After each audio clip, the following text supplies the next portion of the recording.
अलग अलग सेक्टर में लोग काम करके कई चीजें तैयार करते हैं और अपने गोल्स को अचीव करते हैं। ठीक इसी तरह किसान भी दिन रात मेहनत करके अपनी फसल को तैयार करता है और तब कहीं जाकर लोगों की थाली में अन्न का दाना पहुंच पाता है।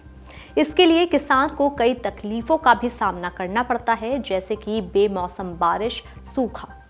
ऐसे में किसानों की आर्थिक मदद करने के लिए सरकार कई तरह की लाभकारी और कल्याणकारी योजनाएं चलाती है। इसी क्रम में एक योजना है प्रधानमंत्री किसान सम्मान निधि योजना, जिसे केंद्र सरकार चलाती है। इस योजना के तहत किसानों की आर्थिक मदद की जाती है, जिसके तहत इस बार 22वीं किस्त जारी होनी है। पर इसके लिए ये भी जरूरी है कि आपको कुछ काम करवाने होते हैं, क्योंकि इन्हें ना करवाने पर आपकी किस्त अटक सकती है। पीएम किसान योजना को केंद्र सरकार उन किसानों के लिए चलाती है जो आर्थिक रूप से कमजोर हैं। मौजूदा समय में योजना से करोड़ों किसान जुड़े हैं, जिन्हें सालाना 6,000 रुपए दिए जाते हैं और इस पैसे को साल में 3 बार 2-2 हजार रुपए करके दिया जाता है। सरकार ये पैसे डीबीटी के माध्यम से सीधे लाभार्थियों के बैंक खाते में भेजती है।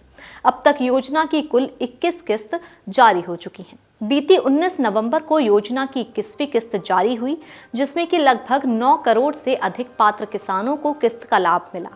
ऐसे में अब अगली बारी 22वीं किस्त की है। जान लें कि योजना की हर किस्त लगभग 4 महीने के अंतराल पर ही जारी होती है। ऐसे में 22वीं किस्त के 4 महीने का समय फरवरी में हो रहा है, इसलिए माना जा रहा है कि फरवरी में 22वीं किस्त जारी होगी। हालांकि अभी आधिकारिक जानकारी सामने नहीं आई है।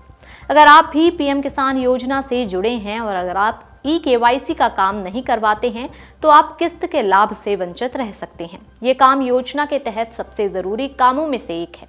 आप अपने नजदीकी सीएससी सेंटर जाकर बायोमेट्रिक आधारित ई-केवाईसी करवा सकते हैं, जबकि आप खुद भी इस काम को कर सकते हैं। और ये काम आप योजना की आधिकारिक वेबसाइट, ऑफिशियल वेबसाइट pmkisan.gov.in से भी कर सकते हैं। जो किसान पीएम किसान योजना से जुड़े हैं, उन्हें भू सत्यापन का काम भी करवाना होता है। अगर आप ये काम नहीं करवाते हैं, तो आप किस्त के लाभ से वंचित रह सकते हैं। आपके खाते में किस्त के पैसे नहीं आ पाएंगे। इसमें योजना से जुड़े किसानों की खेती योग्य भूमि का सत्यापन होता है, इसलिए ये काम करवाना भी जरूरी होता है। अगर आप ये काम करवाना भूल जाते हैं, तो तय समय तक इसे नहीं करवाते हैं, तो आप किस्त के लाभ से वंचित रह सकते हैं। इसके अलावा किसानों का बैंक अकाउंट आधार से लिंक होना भी बेहद जरूरी है। कई मामलों में देखा गया है कि आधार बैंक लिंक ना होने के कारण किसानों को इस स्कीम का लाभ नहीं मिलता है। किसान अपने बैंक जाकर ये पता कर सकते हैं कि उनका खाता आधार से सही तरीके से जुड़ा है या उसमें डीबीटी यानी कि डायरेक्ट बेनिफिट ट्रांसफर ऑन है या नहीं।